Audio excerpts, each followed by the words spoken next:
बहुत पुरानी बात है। एक बार एक व्यक्ति ने तय किया कि उसे इस जीवन के हर मोह माया को त्याग देना है और सन्यासी बनना है। और यह सोच सोचकर वह अपने गुरु के पास गया और कहा, मुझे सन्यासी जीवन जीना है।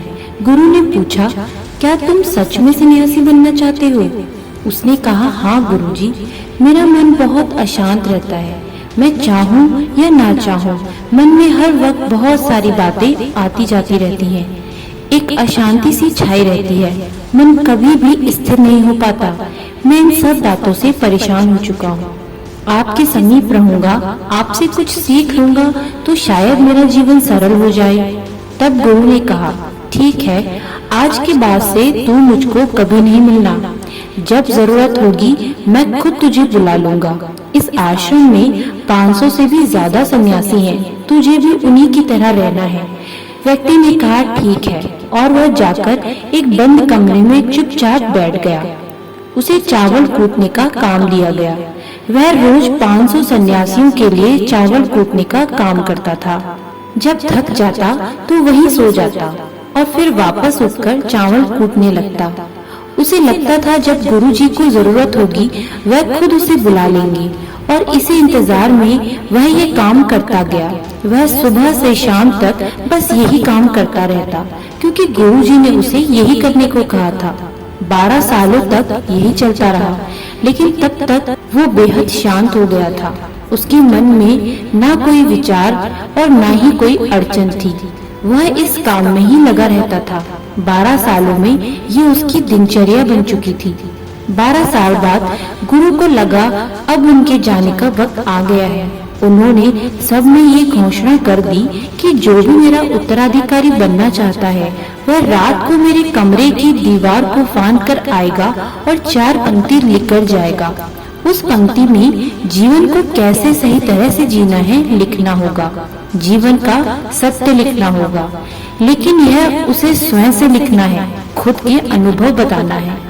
सभी गुरु को मानते थे, उनके शिष्य थे, लेकिन सब उन्हें इस तरह धोखा नहीं देना चाहते थे, इसलिए कोई भी शिष्य यह काम नहीं कर पा रहा था। उनमें से एक विद्वान शिष्य ने यह कर दिखाया। उसने दीवार फांदकर कमरे की दीवार पर 4 पंक्तियां लिख दी, जिसमें लिखा था, मन एक दर्पण की तरह है जिसमें धूल जम जाती है। उस धूल को साफ कर दो, सत्य अनुभव में आ जाता है और सत्य मिल जाता है। सुबह गुरु उठे तो उन्होंने देखा और बोला, यह किस मूर्ख ने मेरी दीवार खराब कर दी, उसे पकड़ कर लेकर आओ। लेकिन वह विद्वान यह लिखकर रात में ही भाग गया था, क्योंकि वह ये जानता था कि गुरुजी समझ जाएंगे यह विचार उसके खुद के नहीं थे। गुरुजी को गुस्से में देख सभी शिष्य चिंता में पड़ गए और सोचने लगे, इतने सुंदर शब्द तो हैं, मन एक दर्पण की तरह ही तो है, जिसमें शब्दों विचारों की धूल जम जाती है। वहीं उसे साफ कर दें तो सत्य का प्रतिबिंब दिखाई देने लगता है। इसमें कहाँ कुछ गलत है। गुरु कुछ ज्यादा ही सत्य हैं। देखते हैं वह इससे ऊंची बातें कहाँ से लेकर आते हैं। पूरे आश्रम में यही बातें चल रही थी।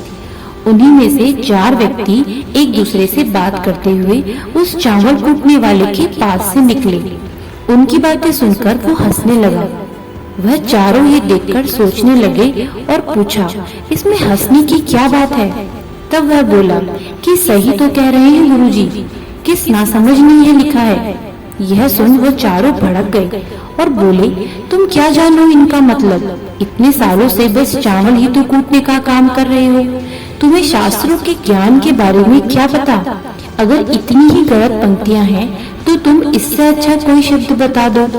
वह व्यक्ति बोला, ठीक है, मैं बता दूंगा, लेकिन मैं इतने सालों से चावल कूटते कूटते लिखना तो भूल ही गया हूँ। किसी को लिखना पड़ेगा। और हाँ, मुझे उत्तराधिकारी बनने का कोई शौक नहीं।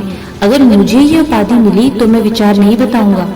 तब उन चारों ने कहा, तुम हमें बता दो, हम लिखते हैं। व्यक्ति ने कहा, तो लिखो, कैसा दर्पण कैसी धूल, ना कोई दर्पण ना कोई धूल, जो इसे जान ले सत्य को पहचान ले। आधी रात को यह पढ़कर गुरु उस चावल कूटने वाले के पास गए और कहा, अब तू यहाँ से भाग जा, वरना यह 500 के 500 तुझे मार डालेंगे। ये मेरा चोगा ले, तू मेरा उत्तराधिकारी बनना चाहे ना चाहे इससे कोई फर्क नहीं पड़ता, लेकिन मैंने तो तुझे ही अपना उत्तराधिकारी मान लिया है। और अगर ये बात इन सबको पता चल गई तो ये बर्दाश्त नहीं कर पाएंगे कि एक चावल कूटने वाला उत्तराधिकारी कैसे बन गया, वह सत्य को प्राप्त कैसे हो गया, आत्मज्ञान को प्राप्त कैसे हो गया, और ये शास्त्र जानने वाले सर पीटते रह गए। इसलिए तू यहाँ से भाग जा। और गुरु ने शिष्य से कहा, जब तुम्हारे अंदर विचार आना बंद हो जाते हैं, उस दिन से तुम सत्य का अनुभव करने लगते हो, खुद को, ब्रह्मांड को समझ पाते हो, और यही मन की शांति पाने का पहला कदम है। क्योंकि हृदय में जितनी बातें होंगी, जितने विचार होंगे, जीवन में उतनी ही ज्यादा उलझने होंगी और आप खुद को उतना ही मुश्किल से समझ पाएंगे। और जब आप खुद को ही नहीं समझ पाएंगे तो आप अपने आसपास मौजूद किसी भी व्यक्ति को कभी समझ ही नहीं सकते। इसलिए अपने मन की शांति के लिए पहला कदम यही है कि अपने मन के विचारों को काबू में कर लें।